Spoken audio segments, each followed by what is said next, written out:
Dihina saat diusulkan Anies Baswedan, kini pemerintah tawarkan rumah DP 0% bagi peserta BPJS Ketenagakerjaan. Pemerintah Indonesia menawarkan kemudahan bagi pekerja untuk membeli rumah subsidi dengan uang muka atau down payment atau DP 0% bagi mereka yang terdaftar sebagai peserta BPJS Ketenagakerjaan. Menteri Perumahan dan Kawasan Permukiman, Marwarar Sirait atau ARA, mengatakan keputusan tersebut sudah mendapat dukungan dari para pengusaha properti. ARA sapaan akrabnya mengatakan, para pengembang perumahan bersedia untuk membayar uang muka rumah subsidi bagi pekerja yang terdaftar sebagai peserta BPJS Ketenagakerjaan. Teman pengusaha luar biasa, mau berbagi dengan cara membayar DP, katanya. ARA menyebut sejumlah pengembang bersedia untuk menjalankan dukungan tersebut adalah Real Estate Indonesia atau REI, Pengembang Perumahan dan Permukiman Seluruh Indonesia atau APERSI, Himpunan Pengembang Permukiman dan Perumahan Rakyat atau HIMPERA, Aliansi Pengembang Perumahan Nasional Jaya atau APERNAS Jaya, dan Asosiasi Pengembang dan Pemasar Rumah Nasional atau ASPRUMNAS. Pada kesempatan tersebut, ARA menekankan bunga cicilan rumah subsidi masih tetap di angka 5%. Salah satu terobosan sangat menarik yaitu bunganya hanya 5% karena disubsidi, ujar ARA.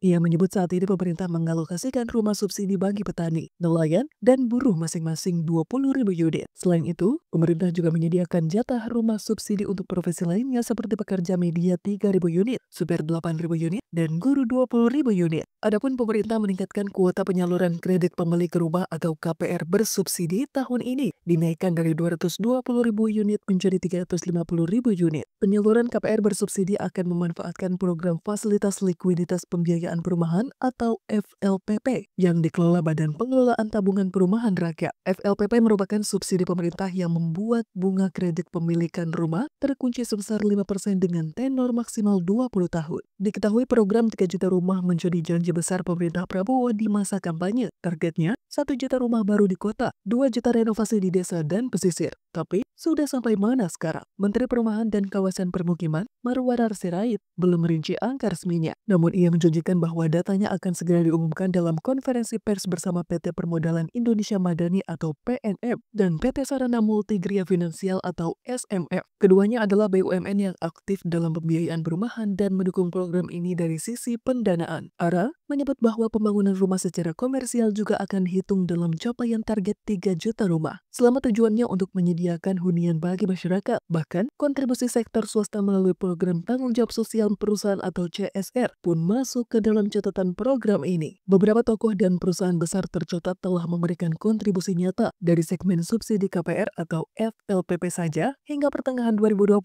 sudah 129.773 unit rumah disalurkan. Target awal 20.000 unit untuk buruh pun melampaui jauh. 36.376 unit rumah diberikan ke buruh. Kuota subsidi pun naik drastis dari 220.000 ke 350.000 unit tahun ini. Dengan anggaran 35,2 triliun rupiah, ini jadi bukti nyata bahwa akses rumah untuk masyarakat berpenghasilan rendah makin terbuka.